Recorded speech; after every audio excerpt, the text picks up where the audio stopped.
नमस्कार दोस्तों, आपका स्वागत है मेरे YouTube चैनल जय सुजानाथ क्लासेज पे। दोस्तों, आज आपके सामने मैं जनरल साइंस के top 15 question all competitive exam के लिए लेकर आया हूँ। तो क्वेश्चन शुरू करने से पहले आप मेरे चैनल को लाइक, सब्सक्राइब, शेयर कर दीजिएगा और बेल आइकन को भी प्रेस कीजिएगा, जिसके कारण आने वाले हर वीडियो का नोटिफिकेशन आपको मिलता रहे। तो दोस्तों, आज का टॉपिक है हमारा पीरियोडिक टेबल का पार्ट 4। जिन्होंने भी पार्ट फर्स्ट, सेकेंड, थर्ड नहीं देखा है वो वीडियो की प्लेलिस्ट में जाके देख लीजिएगा और वीडियो को लाइक कीजिएगा और मेरे चैनल को सब्सक्राइब कर दीजिएगा। तो आज का पहला क्वेश्चन है हमारा, एक ही समूह में स्थित तत्वों में क्या समान होता है? संयोजी इलेक्ट्रॉन, परमाणु क्रमांक, कोषों की संख्या, समान प्रतीक। तो एक ही समूह में स्थित तत्वों में संयोजी इलेक्ट्रॉन की संख्या समान होती है, तो ऑप्शन 1 इसका करेक्ट हो जाएगा। नेक्स्ट क्वेश्चन है, एक ही आवर्त में स्थित तत्वों में क्या समानता होती है? ऑप्शन 1 कोषों की संख्या समान, ऑप्शन 2 संयोजी इलेक्ट्रॉन, ऑप्शन 3 परमाणु भार समान, ऑप्शन 4 समान प्रतीक। तो एक ही आवर्त में स्थित तत्वों में ऑप्शन 1 कोषों की संख्या समान होती है और पूछे एक ही वर्ग में स्थित तत्वों में संयोजी इलेक्ट्रॉन की संख्या समान होती है। नेक्स्ट क्वेश्चन है क्वेश्चन 3, आवर्त में बाएं से दाएं जाने पर धातुओं के गुणों में क्या प्रभाव पड़ता है? ऑप्शन 1 घटते हैं, ऑप्शन 2 बढ़ते, ऑप्शन 3 समान, ऑप्शन 4 पहले बढ़ते फिर घटते। तो आवर्त में बाएं से दाएं जाने पर धातुओं के गुण ऑप्शन 1 घटते हैं। आगे पूछे आवर्त में दाएं से बाएं जाने पर धात्विक गुणों का मान बढ़ता है। वर्ग में ऊपर से नीचे जाने पर धात्विक गुणों का मान बढ़ता है।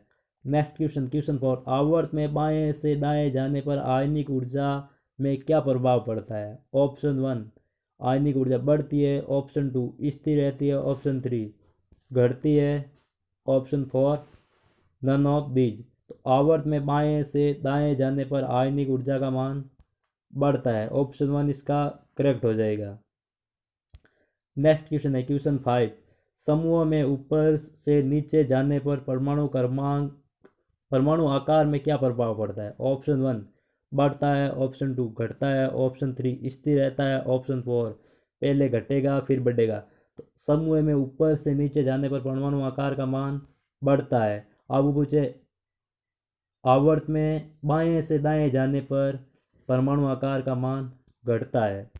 नेक्स्ट क्वेश्चन क्वेश्चन 6, आवर्त सारणी का दीर्घाकार रूप आधारित है। ऑप्शन 1 परमाणु क्रमांक पे, ऑप्शन 2 परमाणु द्रव्यमान पे, ऑप्शन 3 दोनों, ऑप्शन 4 इनमें से कोई नहीं। तो आवर्त सारणी का दीर्घाकार रूप आधारित है परमाणु क्रमांक पे। किसने दी थी? हेनरी मोजले ने। परमाणु क्रमांक पे आधुनिक आधुनिक आवर्त सारणी हेनरी मोजले ने दी थी 1913 के अंदर। और परमाणु द्रव्यमान पे किसने दी थी आवर्त सारणी को? मेंडलीफ ने दी थी परमाणु द्रव्यमान पर आधारित। मेंडलीफ की आवर्त सारणी में कितने तत्व थे? 63। वर्ग में ऊपर से नीचे जाने पर संयोजी इलेक्ट्रॉन की संख्या पर क्या प्रभाव पड़ता है? ऑप्शन 1 बढ़ती है, ऑप्शन 2 घटती है, ऑप्शन 3 स्थिर रहती है, ऑप्शन 4 इनमें से कोई नहीं। तो वर्ग में ऊपर से नीचे जाने पर संयोजी इलेक्ट्रॉन की संख्या घटती है, ऑप्शन 2। आवर्त में बाएं से दाएं जाने पर संयोजी इलेक्ट्रॉन की संख्या का मान बढ़ता है। नेक्स्ट क्वेश्चन क्वेश्चन 8, आवर्त में दाईं ओर से बाईं ओर जाने पर विद्युत ऋणात्मकता पर क्या प्रभाव पड़ता है? आवर्त में दाईं से बाईं ओर जा रहे हैं तो ऑप्शन 1 बढ़ती है, ऑप्शन 2 घटती है, ऑप्शन 3 स्थिर रहती है, ऑप्शन 4 इनमें से कोई नहीं।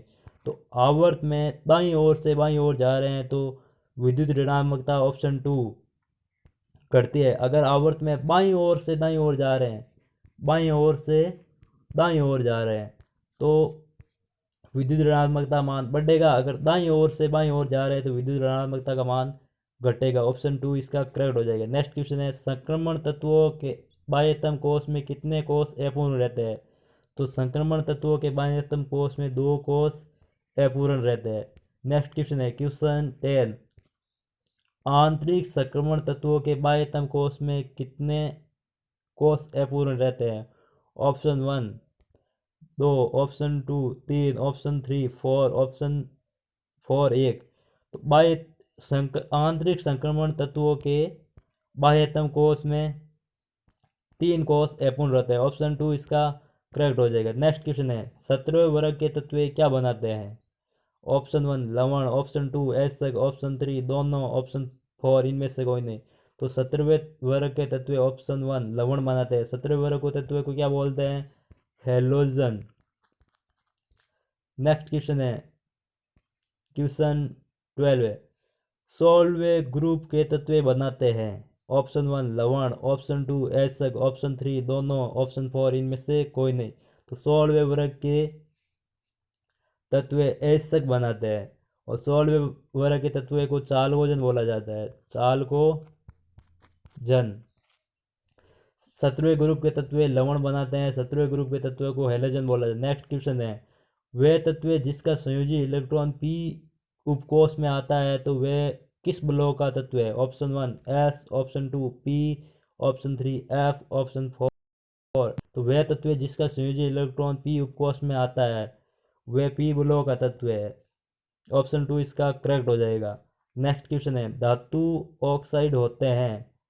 ऑप्शन 1 अम्लीय, ऑप्शन 2 क्षारीय, ऑप्शन 3 दोनों, ऑप्शन 4 इनमें से कोई नहीं। तो धातु ऑक्साइड ऑप्शन 2 क्षारीय होते हैं और अधातु ऑक्साइड अम्लीय होते हैं। नेक्स्ट क्वेश्चन है, निम्न में से उपधातु नहीं है। Option 1 polonium, option 2 silicon, option 3 gallium, option 4 germanium.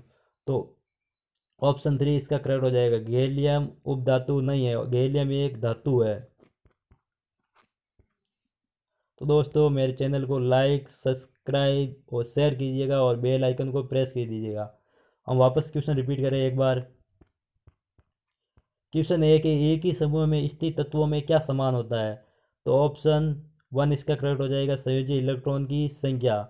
एक ही आवर्त में स्थित तत्वों में क्या समानता होती है? तो एक ही आवर्त में स्थित तत्वों में कोषों की संख्या समान होता है। क्वेश्चन 3 है हमारा, आवर्त में बाएं से दाएं जाने पर धातुओं के गुणों में क्या प्रभाव पड़ता है? तो बाएं से दाएं जाने पर धात्विक गुण घटते हैं। ऑप्शन 1 इसका करेक्ट हो जाएगा। ऑप्शन क्वेश्चन 4 है, आवर्त में बाएं से दाएं जाने पर आयनिक ऊर्जा में क्या प्रभाव पड़ता है?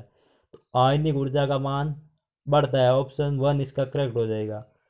क्वेश्चन 5 है, समूह में ऊपर से नीचे जाने पर परमाणु आकार का मान बढ़ता है। ऑप्शन 1 इसका करेक्ट हो जाएगा। क्वेश्चन 6, आवर्त सारणी का दीर्घाकार रूप आधारित है परमाणु क्रमांक पर। नेक्स्ट क्वेश्चन है, वर्ग में ऊपर से नीचे जाने पर संयोजी इलेक्ट्रॉन की संख्या पर क्या प्रभाव पड़ता है? तो ऑप्शन 2 इसका करेक्ट हो जाएगा, घटती है। क्वेश्चन 8 है, आवर्त में दाईं ओर से बाईं ओर जाने पर विद्युत ऋणात्मकता पर क्या प्रभाव पड़ता है? ऑप्शन 2 घटती है। क्वेश्चन 9 है, संक्रमण तत्वों के बाह्यतम कोष में कितने कोष अपूर्ण रहते हैं? ऑप्शन 1 2 कोष अपूर्ण रहते हैं। नेक्स्ट क्वेश्चन है, आंतरिक संक्रमण तत्वों के बाह्यतम कोष में कितने कोष अपूर्ण रहते हैं? तो इसका राइट हो जाएगा ऑप्शन 2 3 कोष अपूर्ण रहते हैं आंतरिक संक्रमण तत्वों के। 17वें वर्ग के तत्व बनाते हैं। ऑप्शन 1 लवण। नेक्स्ट क्वेश्चन है, 16वें ग्रुप के तत्व बनाते हैं। इसका राइट आंसर हो जाएगा ऑप्शन 2 ऐसक। नेक्स्ट क्वेश्चन है, वह तत्व जिसका संयोजी इलेक्ट्रॉन पी उपकोष में आता है वे किस ब्लॉक का है तत्व है? तो वह तत्व होगा पी ब्लॉक। ऑप्शन 2 इसका करेक्ट हो जाएगा। नेक्स्ट क्वेश्चन है, धातु ऑक्साइड होते हैं तो धातु ऑक्साइड क्षारीय होते हैं। ऑप्शन 2 इसका राइट हो जाएगा। नेक्स्ट क्वेश्चन है, निम्न में से उपधातु नहीं है तो गैलियम एक उपधातु नहीं है।